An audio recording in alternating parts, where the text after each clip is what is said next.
እንደየገጸ ባህሪ የሚያምርልህ ላይ አሁን አንዳንዶቹ አሁን ትንሽ የተበላሸ የመጣው ለምሳሌ አንዳንድ ተወዛዋዦች አፋቸው የሚከፍቱ ተወዛዋዦች አሉ። ኦኬ ላነሳልህ ነበር። እና እዛ ሰው ላይ የሚያምርበት ላይ ከኔ ላይ ላያምር ይችላል። ከኔ ላይ የሚያምረው ለምሳሌ ከዛ ላይ አሁን ለምሳሌ ብዙ ጊዜ ስሰራ በቃ ፊቴ እንደዚህ ያፈጣል እንደዚህ በቃ የሆነ ነገር ወንዳዊ ነገር ምናምን በራሴ ለመግለጽ ሞክር። እኔ ላይ የሚያምረው ግን ከእንትን እሱ ላይ ከሆነ ልጅ ላይ ላያምር ይችላል። አንተ ላይ ያን መጠበቅ አለበት ነው። ስለዚህ የራሱን ፊት መጀመሪያ በመስተያየት አይቶ ፌሻል ኤክስፕሬሽን ሁሌም ልምምዶች ማድረግ አለበት። አንዱ ከኬሮግራፈር የሚሰጠው አንዱ ገጸ ባህሪ ይሄ ነው። ይሄ አውሊያ ቤት ውስጥ ይሰራ የነበረ ሰው ከዛ ህይወት ውስጥ ወጥቶ አንዳንድ ሙዚቃዎችን እየተቸ እያገናኘ ሲያይ ነበር። እዚህ እኛ ስንከድም ከዚህ ጋር ይመሳሰላል ይሄ ምናምን እያለ እየተቻቸው ነበር። አንዳንድ ሙሉ በሙሉ አይደለም የሆነ ሲል ላይ ውዝዋዜ የሆነ ሲንታይና ይሄ ውዝዋዜ ይሄ ድምጽና ይሄ አክቲንግ ከሆነ የሌላ አምልኮት ጋር የሚመሳሰል ነገር አለው ምናምን እያለ እየተቸ ሲያሳይ ስላየሁት ነው የጠየቀው። ያባረርከውን አደን ነው ወይም ጠላት ነው አይደል የምትገለው? አንበሳም እንደዛ ነው። አባሮ ከያዘ በኋላ ነው የሚመጣው። አንበሳ ገዳይ የሚባል እዛ ነው። አንበሳ ገዳይ እንዳልኩ ወደ 3 አይነት 4 አይነት አንበሳ ገዳይ ያለው ከውጭ ወደ ውስጥ ከውስጥ ወደ ውጭ ቁጭ ብድግ ለምሳሌ ቁጭ ብድግ ብለህ እንዲህ ስትል አሁን የሆነ ሰው ሲነካ ዘራፍ ትላለህ እንዲህ ምናምን ብለህ ትቆጣለህ አይደል? ሆነ ነገር ካለ አይደል የሆነ እንደዚህ ምናምን ትል ትችላለህ። እና በአንበሳ ገዳይ ጊዜ ይሄ ምናምን መፍገግ የለም። አሁን በአንበሳ ጊዜ እያልካሰረው ፖስተር ብለህ በደንብ አንበሳ ነው ገጸ ባህሪ ተሰጥቷል። አንበሳ ገዳይ ግን ብዙ ጊዜ አሁን ውዝዋዜ ላይ ኬሮ ሲገጠም ብሎ አባሮሽን ከኋላ እንትኑን ከፊት ምናምን ያደርጉታል እንደዚህ ማለት ነው። እና ያው እኛም ያለው ማወቅ ስንሰራው ነበር። አሁን ግን በተስተካከለ ነገር እኛም እየሞከርን ነው ያለነው እና ለማስተማር አሁን ውዝዋዜ ትሬኒንግ ስንሰጥ እሱም ሁላ ነው። አንዳንድ ጭፈራዎችና ሙዚቃዎቹ በቃ የሆነ የሚያስተላልፉት መልእክታቸው ሌላ ሊሆን ይችላል። ግን ሰዎቹ ልንረዳበት የምንችለው ወደዛኛው እነሱ ወደ ፈለጉት መልእክት አይወስደንም። አንዳንዱ ጭፈራ ጭራሽ የሆነ የባዕድ አምልኮ የሚመስል ሁሉ እንቅስቃሴ አለ። አንዳንድ ጉር የሚመስል አለ። ማጉራት የሚመስል ነገር አለ። አሁን ማጉራት የሚደገፍ ነገር አይደለም። ከአውሊያ ጋር ከምናምን ጋር ተያይዞ የሚተች ነገር ነው እና እንደዚህ አይነት ነገሮች አልፎ አልፎ ይገባሉ። እንዴት ነው ግን የሚገቡት? ትርጉም ኑሯቸው ነው ወይስ ምንድን ነው? እናንተስ አትጋፈጧቸውም ወይ? እሺ መላው አድናቂዎቼ እህት ወንድሞቼ ጀንበር ፖድካስትን ሁላችሁ ሰብስክራይብ እንድታደርጉት በእኔ ስም ተጠይቃችኋለሁ። አመሰግናለሁ። እናመሰግናለን። ሰብስክራይብ እያደረጋችሁ ሰብስክራይብ ግድ ነው።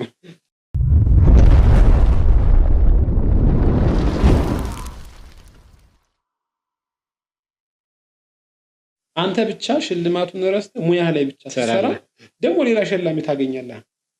ሌላ ሸላሚ ይመጣል። ጥሩ ኬሮግራፈር ነው። እስኪ ስለ ኬሮግራፈር ነው። ኬሮግራፈር ምንድን ነው?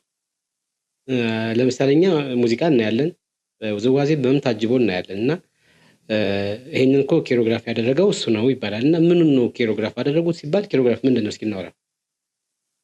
እንግዲህ ኬሮግራፈር የሚለው ስያሜ ወይም ስሙ አንድ ኬሮ ግራፊክስ ማለት ያው ዲዛይን እንደመፍጠር ማለት ነው እና አንድን ሙዚቃ ይላክልሃል። ሙዚቃውን አዳምጠህ ሙዚቃውን ይገልጽልኛል የሚል ባህሉን የአካባቢው ማህበረሰብ የሚወክል አድርገህ ከባህሉ ሳይወጣ ሙዚቃውን ይሄን በዚህ ቢገልጸው ይሄኛው በዚህ ያምርልኛል የሚል ልጆቹን በጋራ ተሰበስብና የሙዚቃውን መልእክት በእንቅስቃሴ ወይም ቦዲ ላንጉጅ የምንለውን እሱን መግለጽ ነው። በብዛት ኬሮግራፍ የሚባለው የሚገለጸው መድረክ ስራ ላይ ነው። አንድ ሬክታንግል በሆነ መድረክ ላይ አንግሎችንም ዲግሪዎች ማለት እስከ 90 ዲግሪ 95 ዲግሪ የምትቆምባቸው የተለያዩ ሼፖች ወይም የተለያዩ ፊደሎች በመስራት ቅርጾችን በመስራት ኬሮ መስራት ለምሳሌ ቪ ሼፕ፣ ዩ ሼፕ፣ ቲ ሼፕ እንደዚህ እየተባለ ይጠራል። በብዛት የተለያዩ ኤክስ ምናምን ሊኖር ይችላል። አለባበሱን ኤም ሊሆን ይችላል እና በዛው አልባሳቱም እንዳለ ነው። ግን ኬሮ የሚለው ይሄን ነው ብዙ የሚገልጸው ማለት ነው። መድረክን በአግባቡ መጠቀም ማለት ነው። ስለዚህ እሱን በዛ መንገልጽ ከሆነ አንድ ሙዚቃ የተሰጠ ሙዚቃ ሙዚቃው መተስልቱ ምንድነው? ቅርጹን ሪትሙን መተስልቱን ጠብቀ ቅርጽ ማለት ለምሳሌ እንዳ ፌሻል ኤክስፕሬሽን ተጨምረበታል።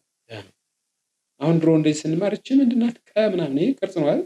እንደዛ አይነት ነገሮች በደንብ አድርገህ አንግል የውዝዋዜ ተቆም በማለት ነውና ከዛው መድረኩን ደግሞ እንዳልኩ በፌሻል ኤክስፕሬሽን መቆጣጠር ለምሳሌ ከኬሮ አንዱ የሚሰጠው እንደየሙዚቃው መልእክት ብያለሁ አይደል? ሙዚቃው አድቬንቸር ከሆነ ወጥቷል አይደል?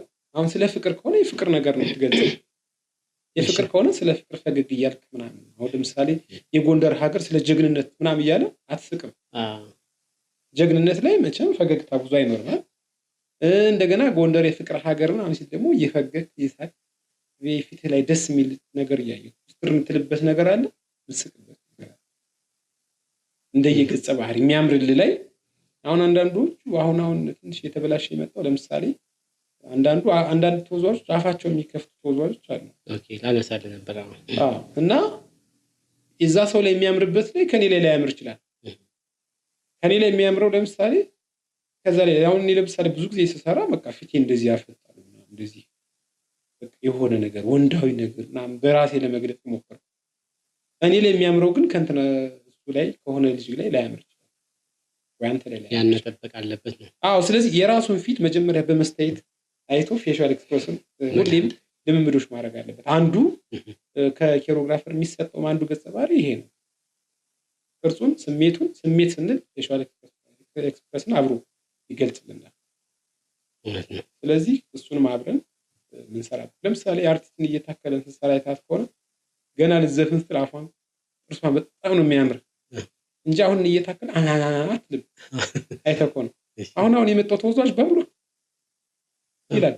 እንደዚህ ማለት ሰው ከውዝዋዜው ላይ ከትከሻው ላይ ሳይሆን ካፉ ላይ ሊሆን ይችላል።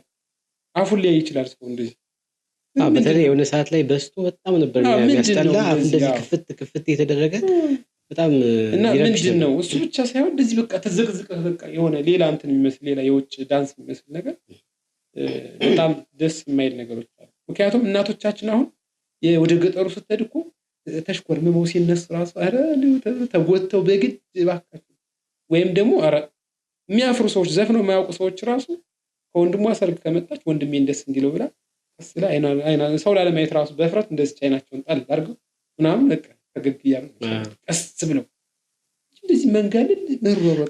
ከዚህ ጋር ተያይዞ ግን ቆስቲ አንድ ጥያቄ ላንሳለና አንዳንድ ጭፈራዎችና ሙዚቃዎቹ በቃ የሆነ የሚያስተላልፉት መልእክታቸው ሌላ ሊሆን ይችላል፣ ግን ሰዎቹ ልንረዳበት የምንችለው ወደዛኛው እነሱ ወደ ፈለጉት መልእክት አይወስደንም። አንዳንዱ ጭፈራ ጭራሽ የሆነ የባዕድ አምልኮ የሚመስል ሁሉ እንቅስቃሴ አለ። አንዳንድ ጉር የሚመስል አለ፣ ማጉራት የሚመስል ነገር አለ። አሁን ማጉራት የሚደገፍ ነገር አይደለም፣ ከአውሊያ ጋር ከምናምን ጋር ተያይዞ የሚተች ነገር ነው እና እንደዚህ አይነት ነገሮች አልፎ አልፎ ይገባሉ። እንዴት ነው ግን የሚገቡት? ትርጉም ኑሯቸው ነው ወይስ ምንድን ነው? እናንተስ አትጋፈጧቸውም ወይ? ይሄ እንትን እንደየቦታው ነው። አሁን ለምሳሌ ወሎ ላይ ብዙ ጊዜ ይዘወተራል፣ የራሱ ባህሉ አካባቢው ስለሆነ ለምንድን ነው ብለን ልትቃወሙ አትችልም። ወሎ ላይ ጭሳል ምርቃት አለው። የወሎ እንደዚህ ምናምን የሚሉ ስካዎች አሉ፣ እንደዚህ አንገት ምናምን እንደዚህ ያረጉ ማለት ነው። የወሎ ብዙ ጊዜ ውድድር ላይ ሲመጡ የሚያሳዩን ነው። ይሄ አሁን እኛ ፈጥረን ምናምን ሳይሆን ግን አሁን የድሮን ወሎ ስታይ እንደዚህ በአንገት ምናምን ሬቁ መጋና እንዲሁ ምናምን እያሉ በቃ እንደዚህ የሆነ ትከሻቸው ምናምን እንደዚህ ለይተው ነው የሚመጡት። ይሄ ድለቃ ምናምን ነጠቃው ምንጠቃው ይላል እንደዚህ ላይ እሱን ምናምን ነው የሚሰሩት። እና አሁን ነው እንደዛ የመጣው በብዛት በተለይ አሁን ያደገ ተብሎ ይሁን ምናምን እንጃኔ።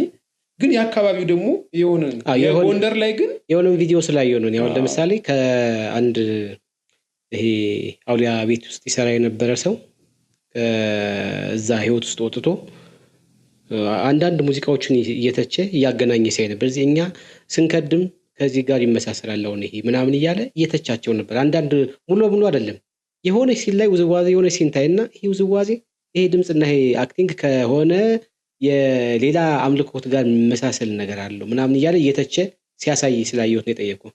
አሁን ምንድነው መሰለኛ ብዙ ጊዜ እስክስታው ባህል እሴት እና ታሪክን እምነትን ነው። ከእምነቱም እኮ አሁን ለምሳሌ ጎንደር እንደዚህ ይላሉ አይደል? ማሸብሸብ እና በዚህ በቤተክርስቲያን እኮ ታገኘዋለህ ማርያም እንደዚህ ማለት ወስዷል የሆነ ነገር እንቅስቃሴ በየጊዜው እምነቱን ለማሳየት ተጠቅመው እንደዚህ ማለት ግን መከወን ነው። አሁን ለምሳሌ እንዲያሉ ሲያሸበሽቡ ሴቶቹ ምድጃውን ሲነኩ ምኑን ሲዳስሱ ምኑን ሲያደርጉ ነው ገብቷል አይደል? ከነሱ ላይ ደግሞ እንግዲህ እንደዚህ አይነት ነገር ወደ ወሎ እንደዚህ ተፈጥሮ ይችላል። የአካባቢ ሰው ሲሰራው ያምርበታል ሊያስረዳህም ይችላል። ምክንያት ይኖራቸዋል። ይሄኛው የኛ ደግሞ ለምን ሰራህ ነው ያው አይቶ ነው የሚሰራው ግን በደንብ አውቆት አለያም ሰው ሲጠየቅ መልስ የሚሰጥበት መሆን አለበት። እስኪ እንትኖች እናንሳቸዋል። ለምሳሌ እንደዚህ ይላል ጎንደር እዚህ ላይ ደግሞ እንትናችሁ እዚህ ላይ ጥላችሁ ደግሞ እንደዚህ ደግሞ አለው። እስኪ ትርጉማቸው የተወሰነችውን እናንሳቸው እስኪ። እንደዚህ አሁን ምንድነው በብዙ ጊዜ ማጋነን ልክ እንደ ቃል አጋን ነው ማለት ነው።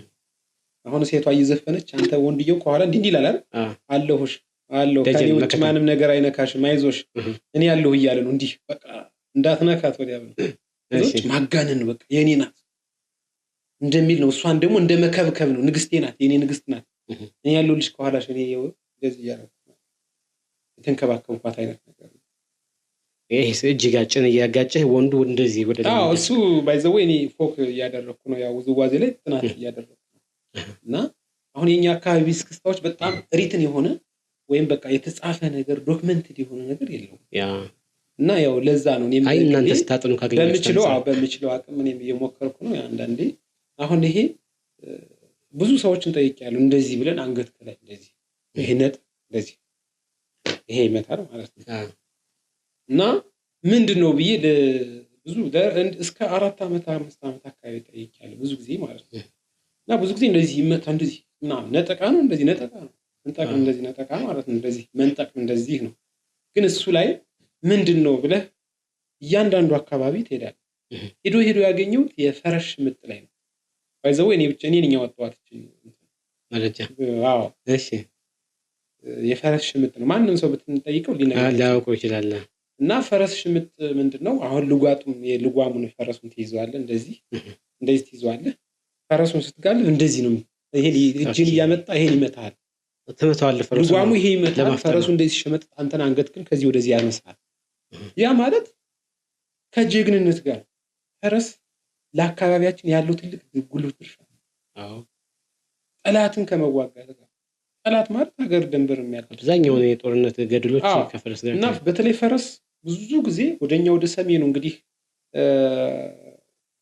ወደ ደብረ ታቦርን ብትሄድ አጅባር ላይ የአጅባር መርቆሬዎስ በየዓመቱ የሚደረግ ፕሮግራም አለ። እዛ ላይ ልታገኙ ይችላል። እሱንም ጭምርት እጄ ስላየው ነው ያው የምነግርህ እዛ ቦታው ላይ እና እኔም ራሴ ፈረሱን ጋልቤ ስላየው አሁን እኮ ስታሳይኝ እውነት ነው ይመጣል እና ፈረሱንም ለማፍጠን ትመታዋለህ። ጠይቃቸው እንደዚህ ማለት ከውሃ ሲገባ ሰው ጥንቡልቅ የሚል ነው እንደዚህ ለመውጣት ነው ይላል። ያ ማለት ማንኳሰስ ነው እንጂ ከውሃ አንድ ሰው ገብቶ ከጋላቢነትንም ማለት እንደዚህ ግን ይሄ ልጓጡ እንደዚህ ትይዛለህ በዚህ ትገርፋ ሁለቱ ልጓጥ ይዘህ ወደ ጠላትን የፈረሱ ኮቲ ራሱ እውነት ነው ፈረሱ በሚኖርበት ሰዓት አንተ ያስፈራራል በቃ። ስለዚህ አሁን ላይ ሳይሆን ነገስታቶች እንግዲህ ወደ 16 ነገስታቶች የነገሱባት ከተማ ጎንደር ናት። ያውም የአፍሪካ መናገሻ ለ200 ዓመት የአፍሪካ መናገሻ ከተማ ነች። እንግዲህ አስበው ያንን ጊዜ ፈረስ ራሱ ምን ያክል ፈረስ ሊኖር እንደሚችል አስበው መጓጓዣ እንዳሁኑ ማሳያ ደግሞ አይተዋል። ፓርኪንግ አለ እነዛ የፈረስ ቤት ገብቷል አይደል? ፈረሱ ተሸልሞ ተሽቆጥቁጦ ይቆምበት እና ያኔ አካባቢያቸውን የሚቃኙት ወታደሮች የሚቃኙት እነዚህ የአካባቢውን የነገስታቶች ወታደሮች በፈረስ ነው አካባቢ የሚያስዙ። ስለዚህ እሱ ብቻ ሳይሆን እንግዲህ ጣሊያንንም ጨምሮ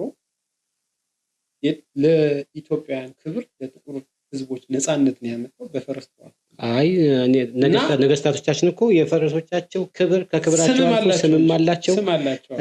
እዚህ መዋኛው ላይ እኮ የአጼ ፋሲል ዞብል የተቀበረበት በክብር ቦታ አለ። አጼ ቴዎድሮስ ታጠቅ ይባላል።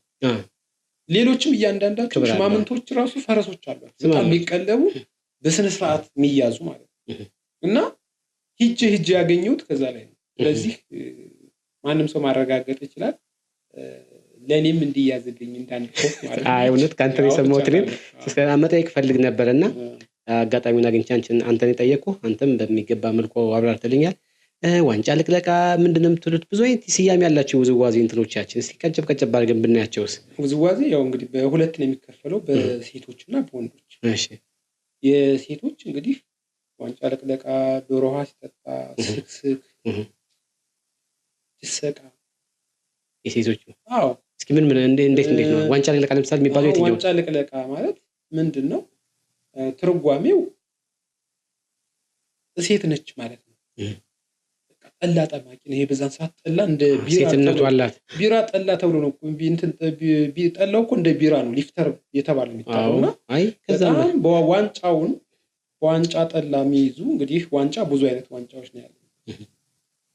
ጽዋ አለ፣ የወርቅ ዋንጫ አለ፣ የነሐስ ዋንጫ አለ፣ የብር አለ፣ ብዙ አይነት የቀንድ ዋንጫ አለ፣ የሸክላ ዋንጫ አለ። ዋንጫ ከተለያየ የሚሰራ። ስለዚህ ዋንጫ አብዛኛውን ጊዜ ከቀንድ የሚሰራው ነው። ዋንጫውን በቃ ጠላውን ከዚህ ላይ መጣሙን ለመግለጽ በቃ ይሄ ጠላማ ምን ብሎ ጠጣው ነው ነቅንቆ ማለት እንግዲህ አንዳንድ ሰዎች ሲዘፍኑ አይተህ ከሆነ ዋንጫው እንዲህ ይላል። እሱም ብቻ ለመግለጽ ሳይሆን ብቻ ዋንጫው ጠላ ጠማቂዋ ሴትነቷን ዋው ይሄ ጠላማ የሚገርም ነው ብሎ ጨልጦ ይጠጣዋል እንደማለት ነው። ግን ዋንጫ ልቅለቃ ብዙ ጊዜ ውዝዋዜ ከዚህ ነው። አሁን እንደዚህ ያልክ ወደ ግራ ነው፣ ከግራ ወደ ቀኝ በማድረግ ስክስክ ይጨመርበታል አብሮ ይሄ ትከሻ ወደዚህ ነው። ያ ማለት ዋንጫ ይዘህ እንዲህ ብታረገው ውሃውን ይላል ማለት ነው። ወይም ጠላ ወደዚህና ወደዚህ ከዚህ ወደዚህ ከዚህ ወደዚህ እንደዚህ የተባለ በሴቶች ይገለጻል። እሱም ቅርጽ አለው፣ አቋቋም አለው፣ ምተስልት አለው፣ አለባበሱ ያለው ፊታቸው ራሱ ፊታቸው አለው፣ የፊታቸው ገጽታ ቀደም ፌሻል ኤክስፕረስ ያለው ማለት ነው።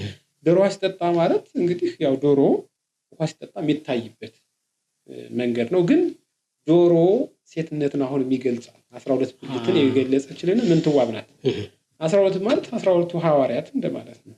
12 በሮች እንደምታያቸው በ12 በሮችም የሚመጡ ሰዎች ያችን የሚቀበሉት በዚህ የገባው ለእቺ ቅልጥም ለእንትና በዚህኛው የገባው በራስ በር፣ በእርግብ በር፣ በእንኮየ በር እንደዚህ እየተባለ 12 በሮች አሉ እና ምንትዋብ ለ12ቱ ሰዎች 12 ብልት አዘጋጀች። ዶሮ የጎንደር ብራንድ ነው ባይዘው። እንደ ኢትዮጵያዊ ቢሰራ የጎንደር ብራንድ ነው። ዶሮ ወጥ መጥቶ ጎንደር ላይ ያልቀመሰ እንደማለት ነው። ስለዚህ ዶሮ ውሃ ሲጠጣ የሚለውን ከሴትነት ጋር አያይዞ ይሰራል። ግን ወደ ጎርጎራ አካባቢ ሲነ ፔሊከን የሚባል ወፍ አለ። አሳ እንደዚህ እንደዚህ ሰገስ ጋር ወይስ እንደዚህ እንደማለት ነው። እሱ እንደዚህ አይነት ነገር ከሱም የሚመጣ እንትን አለው። ግን ዶሮ እና ተንበርክከው እንደዚህ ዶሮም ራሱ ውሃ ሲጠጣ እንደውም አሁን እያበላሹት ነው። ዶሮ ውሃ ሲጠጣ እንዲህ ደግሞ እንደገና ወደዚህ ምናምን እያደረጉ ውበት አለው። እስከ ውበቱ ቢሆን ስትነግራቸው አይ ስማ ስለ አሁን ወጣቱ ስለማይሰማ በእኛ ጄኔሬሽን ያለው አይ ስለሚቀና ነው ምናምን ነው የሚልህ እንጂ እንትን ነው አይልህም። ስለዚህ እስኪ ረጋ እንደዚህ ያለ ውበት። ምክንያቱም የውዝዋዜ አንዱ ትልቁ መገለጫ ውበት ነው። መወዛወዝ ምናምን ቅርጹን ስሜትን ሁሉ ነገር ካስተካከል ከሆነ ውበት መስጠት ነው።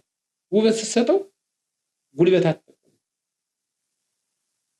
ውበቱ ራሱ ዋው ሲያምርበት ይባላል። ወጥቷል አይደል? እና እንደዛ ውበት ቢሰጡትም እሱ አንዱ ጭምርት ነው። ሌላው ስክስክ የሚለው እንዳልኩ ወደፊት የሚሰከስክ ነው። ብዙ አለ። አባሮሽ አለ፣ የወንዶች አባሮሽ አለ፣ አንበሳ ገዳይ አለ። እስኪ የወንዶች እንደምንየው እንግዲህ አሁን እንደዚህ ያለ ምንሮጥ ወይም እግራችን እያነሳ ዝል እያለ የምንመጣው ወይ ሽቁሽ የምንነሳው እሱ አባሮሽ ነው። እንግዲህ ካባረርክ በኋላ አንዱ ዝዋዜ ያለ አንበሳ ገዳይ የሚባል ያባረርከውን አደን ነው ወይም ጠላት ነው አይደል የምትገለው። አንበሳም እንደዛ ነው። አባሮ ከያዘ በኋላ ነው የሚመጣው። አንበሳ ገዳይ የሚባል እዛ ነው። አንበሳ ገዳይ እንዳልኩ ወደ 3 አይነት 4 አይነት አንበሳ ገዳይ ያለው ከውጭ ወደ ውስጥ ከውስጥ ወደ ውጭ ቁጭ ብድግ። ለምሳሌ ቁጭ ብድግ እንዲህ አሁን የሆነ ሰው ሲነካ ዘራፍ ትላለህ እንዲህ ምናምን ብለህ ትቆጣለህ አይደል? ሆነ ነገር ካለ አይደል የሆነ እንደዚህ ምናምን ትችላለህ። እና በአንበሳ ገዳይ ጊዜ ይሄ ምናምን መፍገግ የለም። አሁን በአንበሳ ጊዜ እያልካሰራው ፖስተር ብለህ በደንብ አንበሳ ነው ገጸ ባህሪ ተሰጥቷል። አንበሳ ገዳይ ግን ብዙ ጊዜ አሁን ውዝዋዜ ላይ ኬሮ ሲገጠም ብሎ አባሮሽን ከኋላ እንትኑን ከፊት ምናምን ያደርጉታል እንደዚህ ማለት ነው። እና ያው እኛም ያለው ማወቅ ስንሰራው ነበር። አሁን ግን በተስተካከለ ነገር እኛም እየሞከርን ነው ያለነው እና ለማስተማር አሁን ውዝዋዜ ትሬኒንግ ስንሰጥ እሱን ሁላ ነው እንጂ አሁን ወደ የአካባቢው እንደዚህ ወደ ሰሜን ወደ ጠለምት አካባቢ ስትሄድ የሆነ እስክስታ ሳንኪ ምናምን ብዙ ነገር እየሰማን አንገር የሚባል እስክስታ አለ። እስካሁን ብዙም ማለት ነው አንገር የሚባል አለ። ወደዚህ ወደ አድርቃይ አካባቢ ወደ አርማጮ ሳንኪ የሚባል እስክስታ አለ። አሁን ወደ ጭልጋ አካባቢ ጉብ ጉብ ማማ መከቲ ምናምን የሚባል አርካ ምናምን የሚባል ዘፈን አላቸው። ወደ ደንቢያ እንዳልኩ እንደዚህ አሁን ስክስት ዶሮ አስጠጣ ምናምን እያለ ምን እንትን የሚለው ማለት ወደዚህ ወደ በለሳማ አካባቢ ደባሪስ ጉልድም ጉርጉር ስጉዳ ምናምን እያሉ የሚጠሩት አለ። እኛ አይደለንም አሁን እኛ እየጠየቅን ነው የምንረዳው። እየጠየቅን ሰራዋላ። የአንድ ጊዜ አስታውሳለሁኝ የባህል ፌስቲቫል ነበርና ከተማው ላይ የባህል ፌስቲቫል ቲያትርም ይመጣል፣ ውዝዋዜም ይመጣል፣ የተለያየ ነገር ይመጣልና እያየኋችሁ ነበር። እናንተን ተደብቃችሁ ነበር ስታዩ ነበር። አዳዲስ አይተነው የማናውቀው ውዝዋዜ ሲመጣ በቃ እንደ ጥናት ነበር ስታዩት ነበር። የዛኔ አስታውሳለሁና እኔ ባይዘው ከነሱ ተነስቼ ነው ማጥናት የጀመርኩት። ወረዳው ላይ የሚመጣው ከየወረዳዎች የሚመጣው የራሱን ባህል ይዘላል። ድሮ የወገራ አውራጃ እንትና አውራጃ ከየአውራጃው እየመጣ እየተፎካከረ ይወዳደርና ፋሲለደስ ላይ እየገባ አውትሻይን ያደርጋል። አሁን ላይ በተለይ ህዋት ከመጣ በኋላ የባህል ቡድኖች እንዳለ ነው ዲስሚስ ያደርጋቸው። በተለይ ወሎ ላሊበላ፣ ግሽ አባይንና ፋሲለደስ ኢቭን እንኳን የሚጋጋጡበትን ጌጣጌጦችን ጭምርት ነው ያቃጠለው። አንድ የቀረ ነገር የለም። አሁን የፋሲለደስ ዕቃ ብለህ የድሮ ዕቃ ምናምን የምታገኘው ነገር የለም። እና ከዛም አንፃር ውዝዋዜው ላይ በደንብ በዛ መልኩ ቢሰራ ይሻላል ነው ማሰብ። በጣም አሪፍ ውዝዋዜ በጣም ተወዳጅ ከሙዚቃ ጋር ተያይዞ የሚመጣ ውዝዋዜ በጣም የሚወደድ ክፍል ነውና ሰዎች ለውዝዋዜ ያላችሁ ስሜት እንዴት ነው? አሁን አስታውሳለሁ እዛ የቲያትር ቡድን ነበረን። ከቲያትር ቡድኑ ጎን ደግሞ አንድ የውዝዋዜ ቡድን ነበረ አዲሱ ራዕይ የሚባል ታስታውሰው ከሆነ እና እነሱ በጣም ነበር የሚሰሩ፣ በጣም ጎበዞች ነበሩ። ግን እኔ የሚገርመኝ እኛም ቲያትር እንሰራለን እነሱም ውዝዋዜ ይሰራሉ እና መድረክ ተዘጋጅቶ ፕሮግራም ልናቀርብ ስንሄድ በቃ የመድረኩን ድባብ የሚቀይሩት እነሱ ናቸው። ውዝዋዜ መጣ ከተባለ ሰውን ያነቃቁታል። ሰው ከድራማው ይልቅ አሁን ቲያትርም ድራማም ያለ እኮ ግን ለዛ የተለየ ስሜት አለው እና ምን አይነት ስሜት አለ ያየኸው ነገር? ውዝዋዜ ማለት ወይም ጭፈራ የሚባለው ውዝዋዜ ያው ሳይንስ ሆኖ ስታገኘው እንጂ ባህላዊ ጭፈራ ደግሞ እንግዲህ ባገኘው ሪትም ዝም ብለህ መስለል ቅርጹንም ስሜቱን ምናምን ስሜት ሊኖረው ይችላል። ሪትሙን ምናምን አይጠብቀውም። ዝም ብሎ ባገኘው ነው የሚያነግደው እና በገጠር እንትና እኮ ጎበዝ ነው እንትና ምናምን የሚለው ነገር የለም። እሱ ነው ያመጣው። ውዝዋዜ የሚለው ግን ዳንስ ወደሚለው ይቀላል። በእንግሊዝኛ ዳንስ ነው ቤዚክ ኦፍ ዳንስ ብሎ ነው ያስቀምጣል። የዳንስ መነሻ ቤዚዎች ማለት ነው። ስለዚህ የኛ ውዝዋዜ ስንል ከዛ ጋር ነው የምንወስደው ማለት ነው። እና ውዝዋዜ የባህላዊውን ተወሰነ ነገር አሻሽለህ በሙዚቃ ተጨምሮበት ኬሮ ተይዞበት መድረክ ላይ የሚቀርብ አለባበሱ ምናምን የሴት ወንድ በአንድ እንደ አንድ ሰው ሆኖ የሚጨፍሩበት ነው እና ያነ ጉልበት አለው። የራሱ የማህበረሰቡ ባህሉ ስለሆነ ይወደዋል። ብዙ ሰው ይወደዋል። አንዳንዶቹ ግን እንደ ማሞቂያ እንደ ማድመቂያ ያዩት። አንዳንዶቹ ከእምነት ጋር ያገናኙና አንድ ኃጢአተኛ ነው የሚያይህ። በቃ እሱ ገነት የሚገባ አንተ ኃጢአተኛ እንደው አድርጎ ነው። ምክንያቱም እኛ የባህል ልብስ ለብሰን እዚህ ላይ መስቀሉ ተንጀርቅቆ ምናምን ቁምጣ እንደዚህ የባህል የገጠር ቁምጣ የገጠር ልብስ አድርገን ነው የምንሰራው። አሁን ያንን ምንድነው ኃጢአት የሚያስበው ማለት እኔ በግሌ ለመከራከር ምናምን ሳይሆን ብዙ ጊዜ በቃ እንደ ኃጢአተኛ አንተ ገነት በቃ የሆነ ሰው እንደገደልክ እንደ ወንጀለኛ አድርጎ ያሳያል የባህል ውዝዋዜ ሲሰራ። ለዛም ነው ብዙዎቹ ፍላጎት ኑሯቸው ራሱ እንዲሄዱ አይመረጥላቸውም። ፍላጎት እያለ ቤተሰብ ነው። ከእምነት አንፃር የራሱ እይታ ሊኖረው ይችላል። ግን ከባህል አንፃር ከታሪክ አንፃር ግን እኛ የጀመርነው አይደለም፣ አሁን ነው። ባይዘው አንዳንድ ሰዎችን ስጠይቅ ውዝዋዜ የጀመረው ከሀዘን ከለቅሶ ነው። እኔ እንደውም አንዳንድ ቪዲዮዎችን እያወረድኩ ነበርና ሀዘን ላይ ወዲያ ማዶና ወዲህ ማዶ የሆኑ እንደዚህ ወደዚህኛው የተመላለሱ ይሄ በውዝዋዜ ላይ እናገኘዋለን ማለት ነው። ስለዚህ ከባህል አንፃር እና ከታሪክ አንፃር ነው የምናየው። የባህል ውዝዋዜ ከፍ ያለ ስሜት አለው፣ ጥሩ ነገር። አንዳንዱ ደግሞ እንደ ማሞቂያ እንደ ማድመቂያ ነው። ሁሉ እንደ ማሟያ ያለ አይደል? የሆነ ባህል ተወዛዋዥ ማለት የመጨረሻ የስራ ደረጃ አድርጎ የሚቆጥረው አለ እና አሁን እንደዛ ሲቆጥሩ የነበሩት ቁጭ ብለው የኔ ልጆችን ያስተማርኳቸው ውጭ ሀገር እንግዲህ ቤተሰቦቻቸውም ራሳቸውንም እያስተዳደሩ ነው። ጥሩ ፕሮግራማችን እየጨረስን ነው። አሁን ወደ ስልጠናው እንትን ገብተሃል። በጣም በተለያዩ ቦታዎች ስታሰለጥን አውቃለሁ። አሁን ደግሞ ከዛ ወጣ አድርገህ ራሱን አደራጅተህ ከፍ አድርገህ የስልጠና እንትኑን ቀይረህ መጣል። የት ነው የምታሰለጥነው? ውዝዋዜው እንደውም ከስፖርት ጋር ያይዘዋል። አሁን ለውዝዋዜም ብቻም ሳይሆን ለጤንነትም እንዲሰሩት እያደረግክ ነው እና እስኪ ይህን አብራራልኝ እስኪ በደንብ። እንግዲህ ያው እድሜያችንም ከፍ እያለ እየበሰልክ ስትሄድ አቅምህን እያደገ ይሄዳል። በነገራችን ላይ የኳስ ተጫዋችና የባህል ተወዛዋዥ ላይ እድሜው እያደገ ሲሄድ አእምሮ ነው እያደገ የሚመጣው። ሰውነቱ ሞር ፍሌክስ ላይሆን ይችላል። የበለጠ በጣም እንደ ድሮ አክቲቭ ሆኖ ላይንቀሳቀስ ይችላል። ግን እያሳለፈ የመጣው እያንዳንዱ እውቀት አለ እምቁ። ያንን ወደ ወጣቶች በማስተላለፍ እያደግ በመሄድ እያሳደግኩት ይሄዳል። ኮች እያደረግ ማለት ነው። ለምሳሌ ምክሮችን እንደገና ቁመህ በአካል ምን ያሁን በራሴ ያው እየተንቀሳቀስኩ ምናምን እስካሁን ገና አይደለም። ከኛ በፊት ስንት ዓመት የነበሩትም እየተወዛወዙ ነው እስካሁን ድረስ እና እኔ ገና ብዙ እሰራለሁ ብዬ ነው የማስበው። ግን አሁን እኛ እያደግን ስንሄድ እንደው ትንሽ እድሜህም እየበሰለ አሁን እንግዲህ ዛሬ 10 ዓመት አንተ ስታውቀኝ ሽበት አልነበረኝም። ለ10 ዓመት የዛሬ አይተው ብዙ ነገር 4 ዓመት ሆነኝ። አሁን የሚገርም የዛሬ 4 ዓመት ፎቶ ሳየው የለም ነበር ሽበት አልነበረኝም። እና በዚህ 3 ዓመት ውስጥ ነው ለውጥ ያመጣው። ትንሽ አንዳንድ ነገር የቤተሰብ ምናምን አለ አይደል የምታስበው ይኖራል የግልህም ቢሆን ማለት ነው። እና እንደዚህ አይነት ነገሮች ላይ በደንብ ነው እኛ ማለት እንፈልግና ማሰልጠኑ ላይ እንግዲህ የእስክስታ ፊትነስ ወይም ዳንስ ቱጌዘር የምንለው የባህል እስክስታችን ለጤናችን የሚል አንድ ፕሮጀክት አለ። የባህል እስክስታችን ለጤናችን የሚለው እሱ አንድ ነው።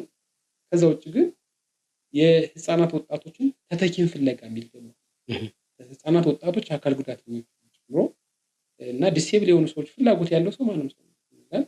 ምንድነው ይህ ፕሮጀክት ደግሞ እንደ ህብር ኢትዮጵያ ህፃናት ወጣቶች ቲያትር አይነት ነው።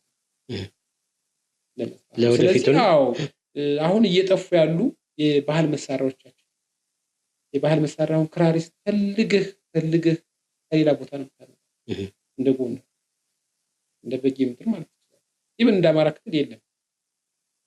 ከስንት አንድ ነው ባህር ዳር ላይ የምታገኛቸው ጎበዝ የሚባሉ እነሱም ድሮ ሙሉ ዓለም ላይ ግሽ አባይ ላይ መከላከያ ባንድ ላይ ምናምን ያሉ ናቸው። እና ከኛ ፋሲሊደስ ላይ ያሉ ልጆች እነሱም ከተለያየ ቦታ ይመጣ እና የባህል መሳሪያው ላይ ድክመት እየታየ ነው። እንግዲህ ውዝዋዜው ላይ ብዙ አመት ሰራው፣ ብዙ ወጣት አፈራው። ለምን በዚህኛው ደግሞ የበኩሌን አልሞክርም በሙዚቃው መሳሪያ ደረጃ በሚል እንደ ሙዚቃ ትምህርት ቤት የማድረግ ሀሳብ አለኝ።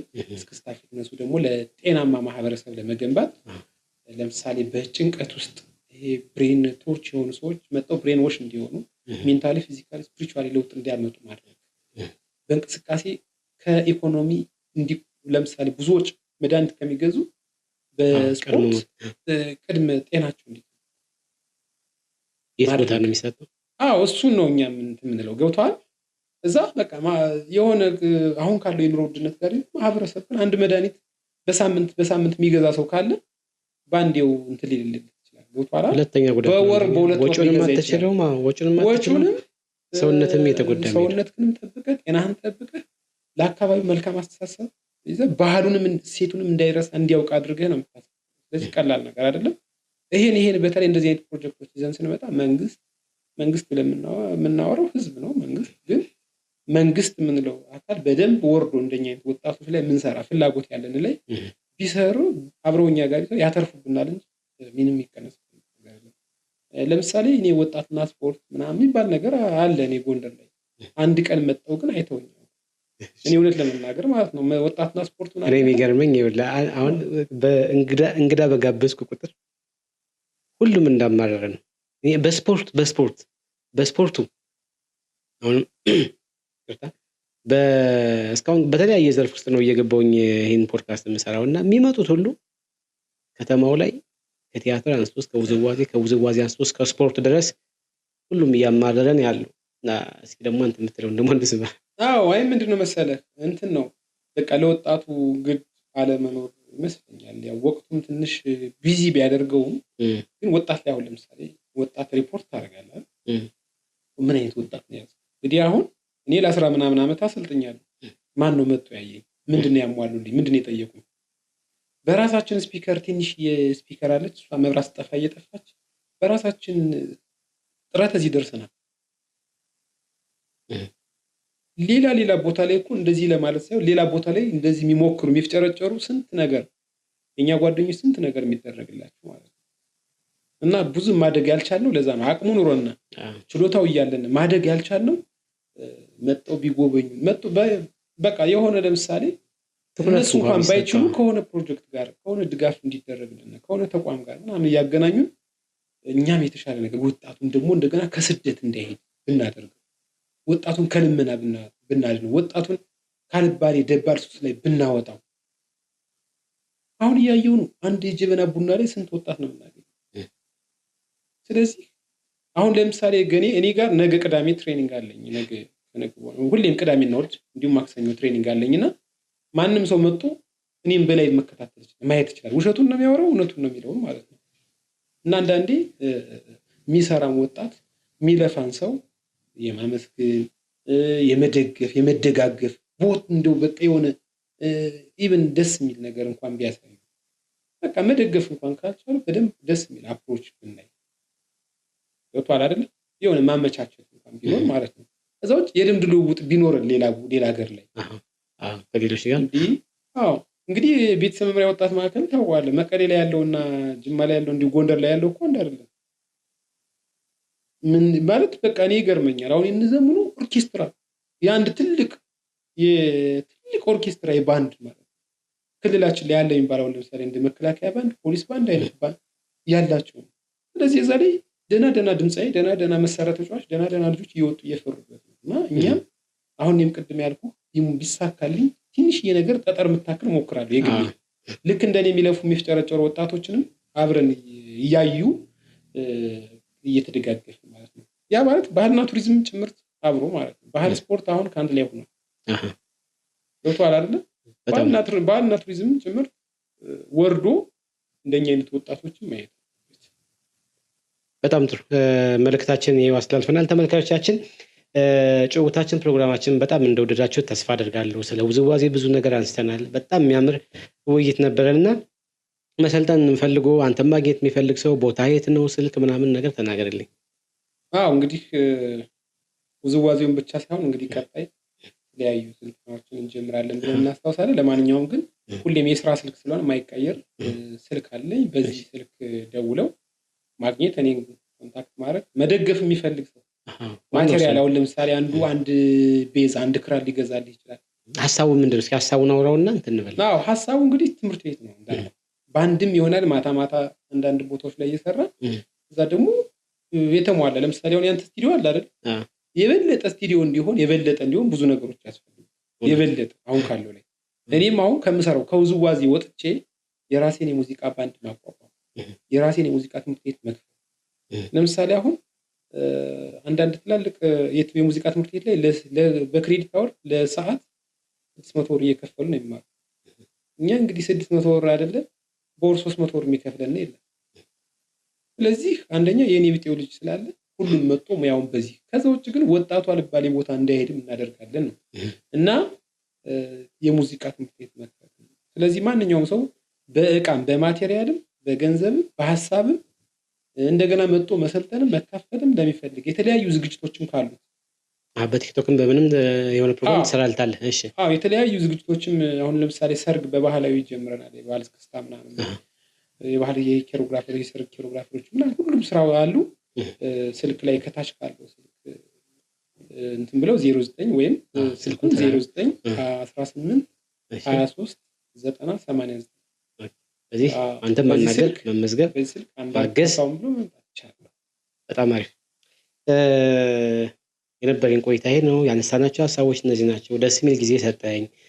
ብዙ ሀሳቦችን አካፈልከኝ። የማላውቃቸው ሚስጥሮች ሁሉ ያወራል ከውዝዋዜ አንጻር በጣም ነው ማመሰግን። ጥሬን አክብረህ እዚህ ስለመጣ ማመስገን የምትፈልገውን ሰው ወይም አካል እድል ስጥህና ፕሮግራማችን እንዝጋ። እኔ እንግዲህ አንተም እንደዚህ እዚህ ፕሮግራም ላይ እዚህ ድረስ ወንድማችን ብዙ አመት ሰርቷል ብለህ አስታውሰህ እዚህ ድረስ ስለጋበዝከኝ ጌቼ ያው ከዚህ በፊት ብዙ ክበባት ላይ አብረን እየሰራን በብዙ መድረክ ላይ የምንተዋወቅ ሰዎች ነን። ለለውጥህ ምስክር ነኝ አውቃለሁ። እና አሁን ላይ ደግሞ አንተ ደግሞ የራስህ እንደዚህ ከፍ ብለህ እኛንም ማስተዋወስህ በጣም ትልቅ ነገር ነው። ከልብ ነው የምናመሰግነው። በተረፈ እኔ የማመሰግነው እንግዲህ ፈጣሪ ነው። መጀመሪያው ለዚህ ደረጃ ያበቃኝ ፈጣሪ ነው። ከዛ ውጭ ደግሞ ህዝቡ ነው። በቃ አጠቃላይ የጎንደር የአማራ ክልል የኢትዮጵያ ህዝብ የሚገርም አንድ ኔጌቲቭ እይታ የለውም በእኔ።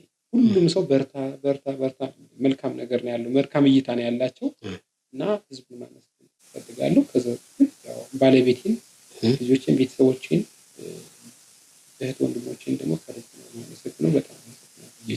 በጣም አሪፍ ምስጋና ይድረስ ብለናል። እቺ ነገር እየተረሳች ተገባን እኮ መጽሐፍ እስክታልቅ ድረስ እሸቴ በርሄ 10 መጽሐፍቶችን በስጦታ መልክ ስጥልኝ ብሎኝ ዛሬም እንግዲህ አንዳርግ ካሳሁን አንደኛው የመጽሐፍ ተሸላሚ ትሆናለህ። እስኪ ያትና እሸቴ ያበርክቷል። እናመሰግናለን። ተመልካቾቻችን የዛሬ ፕሮግራማችን ይህንን ይመስላል። ስለተከታተላችሁን አብራችሁን ስለቆያችሁ ከልብ እናመሰግናለን። አንዳርግንም አመሰግናለሁ። መልካም ጊዜ። አመሰግናለሁ ጌቲ። እኔም አመሰግናለሁ። እሺ መላው አድናቂዎቼ፣ እህት ወንድሞቼ ጀንበር ፖድካስትን ሁላችሁ ሰብስክራይብ እንድታደርጉት በእኔ ስም ተጠይቃችኋለሁ። አመሰግናለሁ። እናመሰግናለን። ሰብስክራይብ እያደረጋችሁ ሰብስክራይብ ግድ ነው።